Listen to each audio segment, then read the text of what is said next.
This was my first time using a jackhammer, and after almost jackhammering both my feet, I got the hang of it. With my front walkway turned to rubble, let's start thinking about how we're going to repair it. So this is going to be two parts. It's going to be the concrete landing and then this curved sidewalk. I started by marking the outline of the concrete landing with some spray paint, and then you're going to go ahead and excavate down around 8 inches. 4 inches for the gravel subbase, and then 4 inches or so for the concrete sidewalk.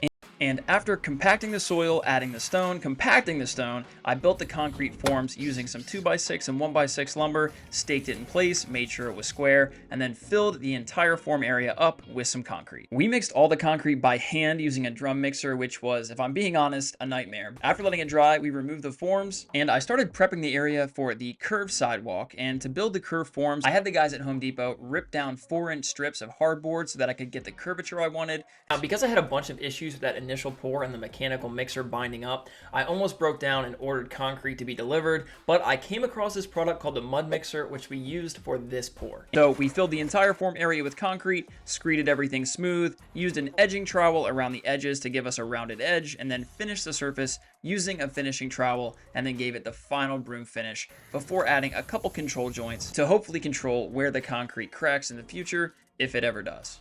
And I know that I'm going fast here, but I have dedicated videos for all of these projects on my channel, and I also have this blog linked down below that goes through everything in detail. And after letting the concrete dry, I just removed the form.